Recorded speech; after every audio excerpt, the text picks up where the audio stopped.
à tous et merci de nous rejoindre sur Futur TV pour cette nouvelle édition de la rédaction. Voici les titres de ce journal. 56 interpellations et 2 tonnes de hashish saisies au deuxième jour de la mise en œuvre du plan de sécurité dans la Bekaa. Le ministre de l'Intérieur assure qu'il se poursuivra aussi longtemps que nécessaire. À la veille du 10e anniversaire de l'assassinat de Rafiq Hariri, les délégations politiques, diplomatiques et religieuses rendent hommage à l'ancien Premier ministre.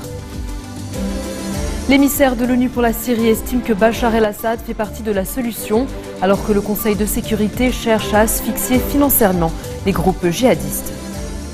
Et à suivre également dans ce journal, François Hollande confirme la vente de 24 avions de combat Rafale à l'Égypte, ainsi que d'une frégate et de missiles. Le texte sera signé lundi au Caire avec le président Al-Sisi. L'armée libanaise, les forces de sécurité intérieure et la sûreté générale poursuivent leur perquisition dans la Bekaa. Dans le cadre du plan de sécurité lancé la veille, les forces de l'ordre ont ainsi perquisitionné plusieurs habitations. Au total, ce sont 56 personnes qui ont été arrêtées, ainsi que 18 véhicules et 2 tonnes de hashish ont été saisis. Cette opération est la première du genre à associer les 3 institutions sécuritaires. Le ministre de l'Intérieur, Nohad El-Majnouk, et le général Abbas Ebrahim, directeur de la Sûreté Générale, supervisent sur place les opérations en cours. Opérations qui vont se poursuivre jusqu'à ce qu'il n'y ait plus de fugitifs ou de repris de justice. Les délégations politiques, diplomatiques et religieuses se sont succédées au mausolée de Rafiq Hariri au centre-ville de Beyrouth. Un mausolée flambant neuf à l'occasion du 10e anniversaire de l'assassinat de l'ancien Premier ministre libanais. Le moufti de la République a appelé les Libanais à ne pas perdre espoir. Le Shah Abdelatif Derian s'est dit déterminé à restaurer la confiance des Libanais dans leur État. Puis l'ambassadeur américain à Beyrouth, David Hale, a lui aussi rendu hommage à l'ancien chef de gouvernement, saluant sa vision d'un Liban prospère, stable et indépendant. Pour sa part, Tamam Salam a salué la modération de l'ancien Premier ministre.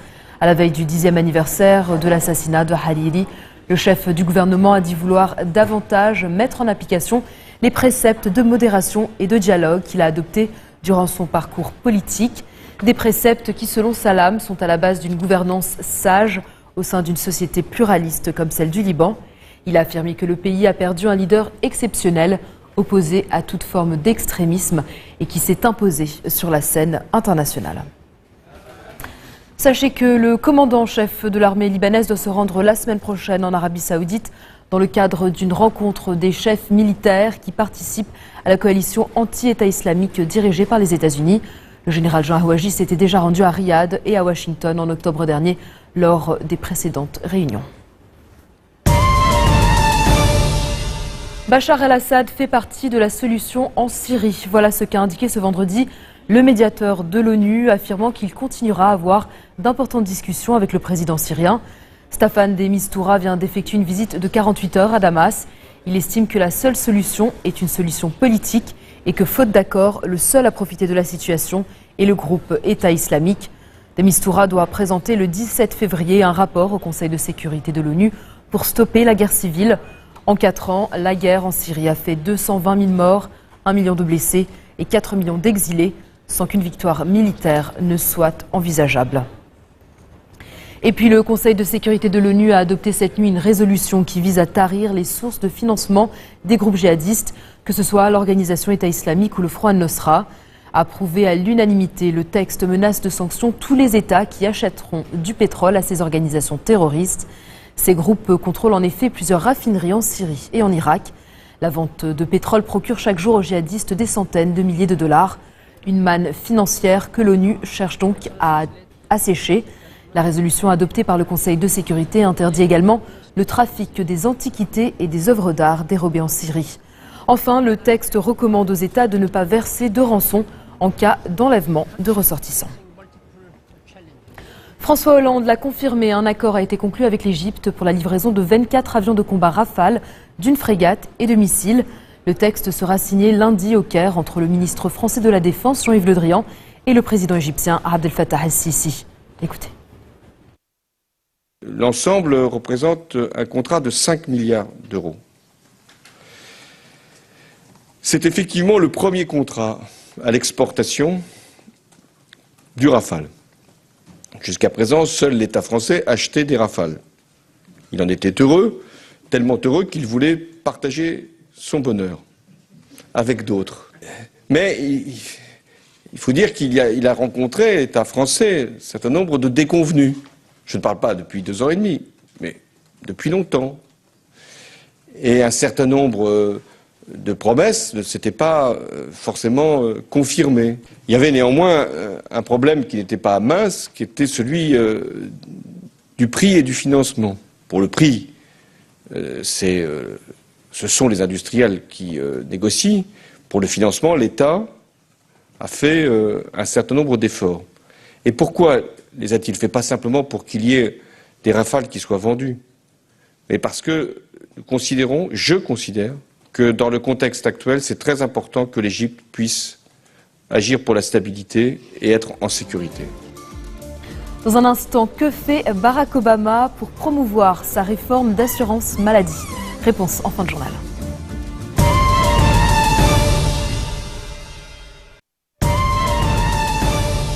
Retour sur le plateau de l'info du 16-40. Au Pakistan, des hommes armés ont attaqué une mosquée chiite de Peshawar, faisant au moins 19 morts et une cinquantaine de blessés.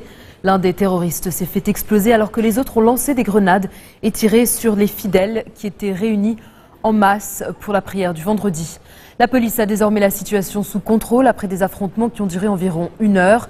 Cette attaque rappelle celle qui avait visé il y a 2 semaines une mosquée chiite à Shikarpur dans le sud du Pakistan. Elle pourrait être l'œuvre d'extrémistes sunnites proches des talibans et d'Al-Qaïda. Direction l'Ukraine où les violences se poursuivent ce vendredi dans les régions séparatistes. Et cela malgré la signature d'un accord de paix censé entrer en vigueur dans moins de 2 jours. Au moins 8 militaires ukrainiens et 3 civils ont perdu la vie en 24 heures. D'intenses combats sont toujours en cours à Debaltseve où les forces de Kiev sont presque quasiment encerclées par les rebelles. L'accord conclu hier à Minsk après 16 heures de discussion prévoit un cessez-le-feu à partir de samedi minuit, puis un retrait progressif des combattants et des armes lourdes, ainsi que la mise en place d'une zone tampon élargie le long de la ligne de front. Un accord sur l'essentiel qui n'en reste pas moins fragile. Plusieurs questions restent à régler. Autre gros dossier, la Grèce. Le premier sommet européen du nouveau leader grec a été houleux. La zone euro a l'impression d'en avoir déjà beaucoup fait pour la Grèce et Athènes veut à tout prix tourner la page de l'austérité. Athènes qui dit être d'accord sur 70% du programme existant. Alexis Tsipras réclame une réduction de la dette de son pays avec un nouveau programme moins douloureux sur le plan social. Il doit satisfaire à la fois ses électeurs et l'Europe. Désormais, les partenaires européens vont scruter les négociations de ce week-end et bien sûr le résultat de la réunion de l'Eurogroupe prévue lundi. Retour à présent sur le scandale d'évasion fiscale à la HSBC. L'ancien employé de la filiale suisse de la banque à l'origine du scandale est convaincu que le système mis en place par HSBC constitue des faits plus graves que la fraude fiscale. Hervé Falciani a également salué le rôle joué par la CIA dans la récupération des données. On l'écoute. Hervé Falciani, vous avez donc 100 000 noms, 100 000 clients, 20 000 sociétés qui pratiquent la fraude fiscale avec, sous couvert, c'est HSBC qui organise cette fraude. Bon, voilà. Pire que la fraude fiscale. Pire que ça, de l'évasion fiscale. Pire, c'est-à-dire on parle du blanchiment. On parle du blanchiment du terrorisme, mais le blanchiment, financement d'Al-Qaïda, financement du trafic de drogue. On parle du blanchiment et le pire c'est le noirciment. C'est-à-dire ? Ça veut dire que quand vous noircissez, c'est justement là où vous exercez votre contrôle de l'argent. Vous pouvez corrompre. Il y a ça 5 ans, la première intervention que j'ai eue à faire, j'y expliquais quoi? Que si vous contrôlez pas la banque, elle vous contrôle. Et c'est le pouvoir de l'argent qui s'exerce. Alors, ce pouvoir d'argent qui corrompt qui? Les gouvernants? Qui corrompt les gouvernants, qui corrompt ceux qui font nos lois. Aujourd'hui, on nous ment sur nos lois. Aujourd'hui, ce qu'il nous faut, c'est que M. Sapin reçoive un ensemble là de courageux qui s'opposent à ça, qui s'insurgent. Il y a des parlementaires, il y a des sénateurs, il y a M. Dupont-Aignan, oui. Il y a les frères Bocquet, oui. Il y a M. Gallu. Oui. Ces gens-là, oui. d'accord, il y en a quelques-uns d'autres. Michel Sapin. Non. Aujourd'hui, il s'agit de faire le point sur ce qu'il a été déclaré. Il a été déclaré que la banque avait changé. C'est absolument faux. À Genève, vous avez accès à des données cryptées. Dans quelles conditions ça s'est passé? Dans des conditions qui sont extrêmement particulières. C'est-à-dire, ce n'est pas au sein de la banque, c'est en dehors. Et ce sont des milliards et des milliards d'informations. Mais comment avez-vous eu accès à ces données cryptées? Puisqu'elles sont cryptées. Parce qu'il y a des pays qui sont plus courageux que la France. Il y a des pays qui utilisent leurs services de renseignement pour l'intérêt général. Voilà. Vous parlez de la CIA. Je parle déjà de la CIA, bien sûr. La CIA. Mais alors, quel rapport avec ces données que vous récupérez? Le courage. Comment? Mais je veux... D'accord, vous êtes courageux. Non, je parle pas de moi. Comment? Je parle pas de moi. Alors, comment avez-vous récupéré ces données? C'est pas la CIA qui vous les a données. Techniquement, mais avec eux, c'est avec leur support. C'est avec le support de la CIA. Si vous voulez, moi, la CIA, je vous l'évoque pourquoi? Parce qu'aujourd'hui, si on regarde en France, on a des liens qui établissent la présence de la CIA. Donc c'est grâce à la CIA que vous avez obtenu ces données? C'est sûrement, à mon sens, de ma conviction intime, que c'est grâce à eux. Aujourd'hui, on vous a donné la possibilité, indirectement, on a décrypté, si j'ai bien compris, on a décrypté ces données pendant un certain temps. Vous êtes tombé dessus, c'est cela? Non, on les a mis... Moi, j'ai eu la charge d'assurer leur intégrité et leur complétude, c'est-à-dire le fait qu'on ait l'ensemble des éléments, les transactions, les noms. Bon. Parce qu'il faut voir qu'aujourd'hui... Comment les avez-vous récupérés? Vous ne m'avez jamais dit, vous ne l'avez jamais dit. Par un cloud. C'est-à-dire que moi, l'accès, j'y avais accès à ces données par l'Internet. Vous allez downloader, récupérer des films. Moi, j'allais récupérer ces informations sur l'Internet. Mais vous saviez que vous pouviez les récupérer? On me les avait mis à disposition. La CIA. À l'époque, je ne pouvais pas savoir. Aujourd'hui, vous êtes devenu sans le savoir un agent de la CIA. Pas un agent, mais un intermédiaire. Barack Obama fait bien des efforts pour promouvoir l'Obamacare, sa réforme d'assurance maladie, avec maintenant une vidéo où il fait preuve d'une bonne dose d'autodérision. La vidéo est diffusée sur le site internet d'information BuzzFeed et elle a pour titre « Les choses que tout le monde fait mais dont personne ne parle ». Le chef de la Maison-Blanche se prête au jeu avec un acteur qui tient le rôle d'un membre de son cabinet qui se prépare à une réunion avec le président. On sait donc maintenant que quand il est seul, Barack Obama révise ses discours devant son miroir, prend des selfies et a bien du mal à tremper son cookie dans son verre de lait. La scène se termine par une séance de basket virtuelle où il est pris sur le fait, mais voudrait bien qu'on le laisse tranquille. February 15th. The deadline for signing up for health insurance is February. Not like any other Wednesday. That's not right. Wednesday. February. Wednesday. February 15th. February 15th. In many cases, you can. Oh. Thanks, Obama. Thanks, Obama.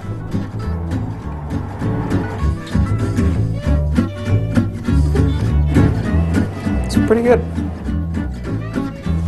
That's pretty good. Seconds left in the game. Down by 1. Brrr, he gets it.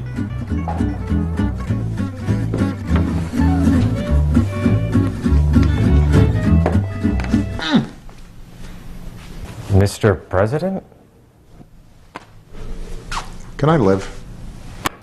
La fin de ce journal, tout de suite le rappel des titres qui ont marqué l'actualité de cette journée. 56 interpellations et 2 tonnes de hashish saisies au 2e jour de la mise en œuvre du plan de sécurité dans la Bekaa. Le ministre de l'Intérieur assure qu'il se poursuivra aussi longtemps que nécessaire. À la veille du 10e anniversaire de l'assassinat de Rafi Hariri, les délégations politiques, diplomatiques et religieuses rendent hommage à l'ancien Premier ministre.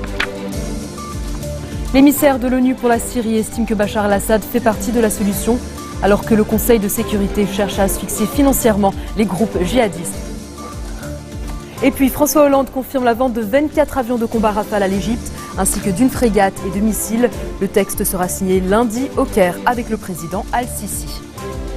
Merci de votre attention. Retrouvez-nous tous les jours à 16h40 heure de Beyrouth. Vous pouvez également nous suivre en ligne sur notre site web ou en téléchargeant notre application mobile.